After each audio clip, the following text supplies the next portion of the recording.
Today, we're going to talk about one of the most incredible journeys ever made.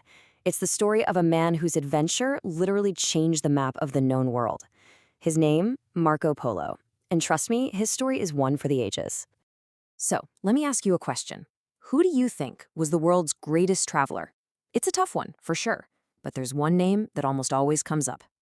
A guy who journeyed farther than almost any European of his time and came back with stories so wild, so unbelievable, people thought he was just making it all up. So where does this all begin? Well, our story starts way back in the 13th century, in Venice. At the time, this place was one of the busiest, most powerful trading hubs on the entire planet. Now, Marco Polo wasn't born into just any family. His father and uncle were world-famous merchants and explorers. I mean, can you imagine? Instead of bedtime stories about make-believe castles, he grew up hearing real stories about faraway empires and exotic spices. You could say adventure was in his blood from day one. And it didn't take long for his own great adventure to begin.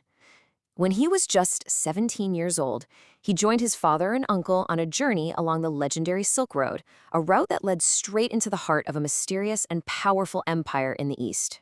Let's just pause and think about the sheer scale of this trip. This was not a quick flight. We're talking about a 4-year trek, on foot and on horseback, across entire continents. They left Venice in 1271, made their way across Persia, navigated these vast plains and towering mountains in Central Asia, and didn't even get to the edge of China until 1275. 4 years. And they did this all along the Silk Road. Now, this wasn't just one single road. It was this huge, sprawling network of trails that connected Europe with Asia. You can kind of think of it like the internet of its day. It was the main pathway for goods, ideas, and culture to travel back and forth. And its most famous export, of course, was that luxurious Chinese silk. And let's be clear, this journey was incredibly dangerous. There were no highways, no hotels, nothing like that. They had to survive scorching deserts, freezing mountain passes, and totally unpredictable weather. This was a real-deal survival mission. So after 4 brutal years, the Polos finally made it. And they didn't just arrive in a new country. They stepped into what felt like a completely different world, the massive empire ruled by the legendary Kublai Khan. Kublai Khan, who happened to be the grandson of the famous Genghis Khan, was really impressed by this sharp, intelligent young man from Venice. So impressed that he actually hired Marco as a special official in his court. For the next 17 years, that's right, 17, Marco Polo traveled all over China on missions for the emperor, seeing things no European had ever laid eyes on before. Okay, so here's one of the first things that just totally blew his mind. Back in Europe, if you wanted to buy something, you had to lug around these heavy pouches of gold and silver coins. But in China, Marco saw people using something revolutionary: paper money.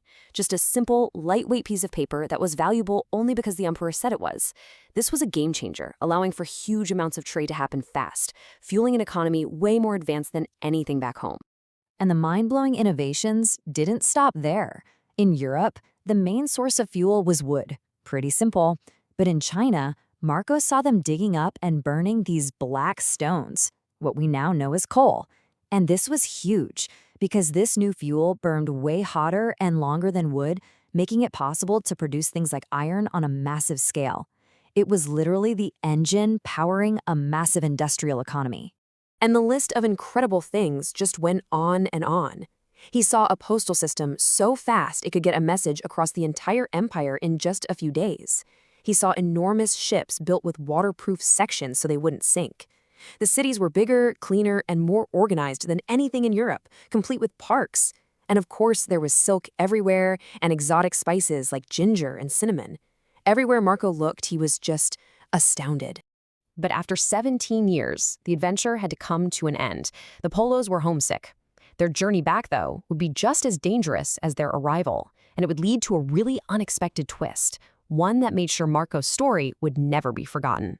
They finally made it back to Venice in 1295.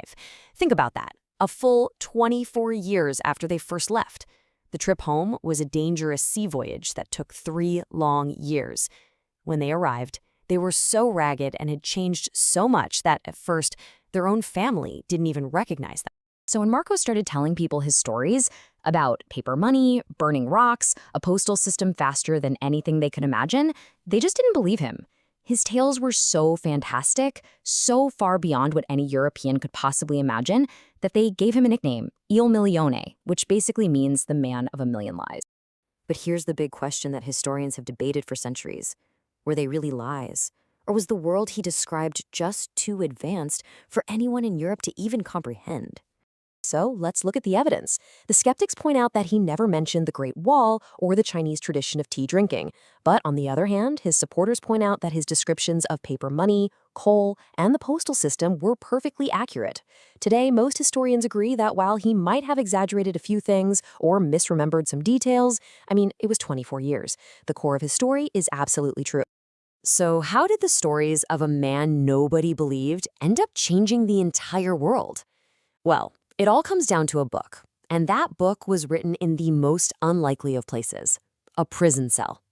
Here's how it all went down. After he got back, Marco was captured during a battle and thrown in prison. While he was there, he told all his stories to another prisoner who was a writer.